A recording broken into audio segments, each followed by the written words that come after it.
আমন চাষের ভরা মৌসুমে সার সংকট। ডিলারের দোকানে সার না পেয়ে খুচরা বাজার থেকে অতিরিক্ত দামে সার কিনতে গিয়ে দিশেহারা কৃষক। কুড়িগ্রামের ভুরুঙ্গামারীতে ডিলারের গুদাম ভেঙে সার নিয়ে যাওয়ার মতো ঘটনাও ঘটেছে। এই ঘটনায় 5 সদস্যের তদন্ত কমিটি গঠন করা হয়েছে। থানায় অভিযোগ দায়ের করা হয়েছে 500 জনের নামে। প্রতিনিধিদের পাঠানো তথ্য ও ছবি নিয়ে ডেস্ক রিপোর্ট।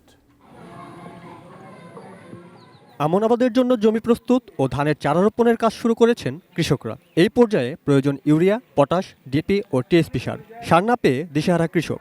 দীর্ঘ অপেক্ষা করেও সার না পেয়ে রবিবার দুপুরে কুড়িগ্রামের ধলডাঙ্গা বাজারের এক ডিলারের গুদাম ভেঙে 202 বস্তা ইউরিয়া ও 23 বস্তা পটাশ সার নিয়ে যান কৃষকরা। ডিএপি সার নেয় 1050 টাকা, এটা খোলা বাজারে 2000 টাকা। আবার পরে সার নিয়ে গেছে, আর ই করে না, দেয় না, দেখে গই করতে করতে পরে নিয়ে গেছে।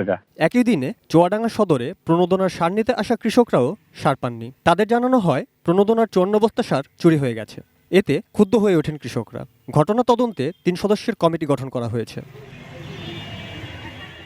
মেহেরপুরের কৃষকদের অভিযোগ, ডিলারদের কাছে পাওয়া যাচ্ছে না পর্যাপ্ত সার, ফলে বাড়তি দাম দিয়ে খুচরা দোকান থেকে কিনতে হচ্ছে তাদের। গেলে পর সার পাচ্ছে না, সব সার ব্যবসায়ীদের কাছে চুরি চুরি করে বেঁচে যাচ্ছে। পর্যাপ্ত পরিমাণ যদি সার না পাই তাহলে আমরা কি করি? অন্যদিকে সারের কোনো সংকট নেই দাবি করে জেলা কৃষি কর্মকর্তার অভিযোগ, মেহেরপুরের চাষিরা অতিমাত্রায় সার প্রয়োগ করেন।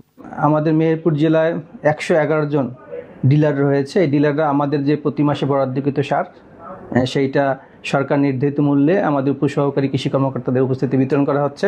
সার নিয়ে ভোগান্তিতে ঠাকুরগাঁও ও কুষ্টিয়ার চাষিরাও। তাদের অভিযোগ, ডিলারের দোকানে সরকারি দামে সার না মিললেও বেশি দামে খোলা বাজারে ঠিকই মিলছে সার। 30 টাকা সার, টিএসপি 36 টাকা সার, 20 বাহাদুর 240 টাকা, শেষ। রাজশাহীতে অনেক ডিলারের গুদামই বন্ধ। আমন ধান রোপণের পরও জমিতে সার দিতে পারেননি অনেক কৃষক। সার নিয়ে অনিয়মের খবর প্রকাশের পর গত শনিবার রাজশাহী কৃষি সম্প্রসারণ অধিদপ্তরের উপপরিচালক মোহাম্মদ নাসির উদ্দিনকে সাতক্ষীরার ভোমরা স্থলবন্দরের উদ্ভিদ সংঘনিরোধ কেন্দ্রে বদলি করা হয়েছে। জমিতে ধান লাগাইছে, এই যাবৎ পর্যন্ত সারটা দিতে পারে না।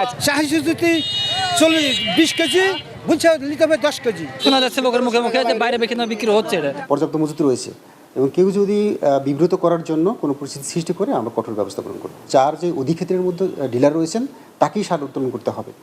এই ক্ষেত্রে কোনো ব্যত্যয় করলে আমরা ব্যবস্থা গ্রহণ করছি। Rony Hossain, desk report, ATN news.